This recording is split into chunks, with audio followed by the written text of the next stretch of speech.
What are your first memories of the Biafran War? My first memories of the Biafran War was when my parents told me that we had to just leave everything we have and leave the town where we're living and just run. Even your special stuff?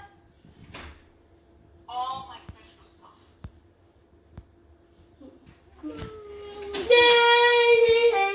Why did you keep this special stuff? How old were you when the World War started?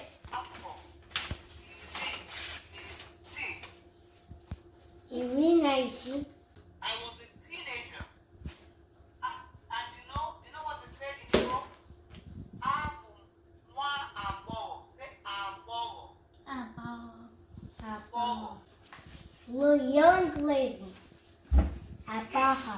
Oh, abogo. That was what I was. I was more abogo.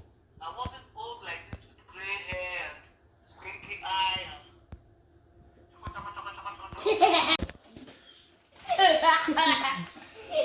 Where did you live during the war? I didn't hear you, darling. Where did you live during the war? Oh my God, where did I live? Well, do you know there's something we call the nomad, N-O-M-A-D? They move from place to place. So during the war, you had no permanent address for safety, and then the war comes there, the enemy comes, and you have to move again. So I did not live in any particular place, but I lived in Enugu, I lived in Owerri, I lived in, we were just moving with the war. We were like nomads. We didn't have anywhere to live. I'm glad you were not born in those years. It was a terrible time for us. What role did you play in the war? I was a broadcaster. A broadcaster? A broadcast. When I was about 9, we had some shows like Holiday on Ice in the stadium. People come and watch us. Then we started the broadcasting children's program. We were on television. Immediately the war started, I went and was announcing on the radio, like I'll say, this is the voice of Biafra. Because we had a station called Voice of Biafra, we had Rising Sun, we had so many different branches, but I was the voice of Biafra. That's Yeah. a reason. We were the ones announcing and making the world know what was happening in Biafra. So I was an announcer, a broadcaster, a script writer, a studio manager. I was working for the media. And I tell you something else, it was frightening because we had to go to work at 4 a.m. If you're on the morning shift, you go from 4 a.m. and we had our transmitters on the trees. The Igbos were very loving. When you're going to work in the morning, nobody attacks you because we're all hiding in the bush. When there was no electricity, we had to use things like generator to transmit and all that, and yet people never were bad to each other. Just tell them to get out of the movie theater. Did I what? Tell the people that wanted to watch movies to not go there because it's danger.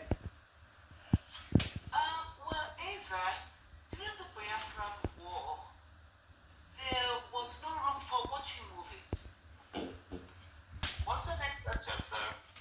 What affected you the most? It was the way people were being killed. Little children were starving to death. You'd see a child and you'd only see the bones in their body. And they'd be on the road, they'd be dying. Can you share any positive memory? Oh, positive memory. I can share the love of the villagers. Galu. Now my third question, Now my first question is in Igbo. Inwere ike ịgwa ihe ọzọ.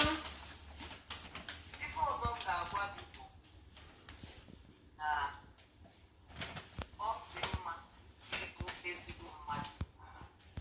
What I said in Igbo is it's good to be a good person. Okay. That it was the Biafran War Surviving. Gini ka cha metu gi. Gini kacha metu or during the Biafran War? Is it during the Biafran War? Ife kacha metu bụ how ingenious ndị Igbo dị. Ha mere obodo Igwe. Gịnị ka m mean? I mean that Igbos are very creative and they're very intelligent. They made some bombs, they call it Ogunigwe, to fight the Nigerians. Even motor. They made the first car?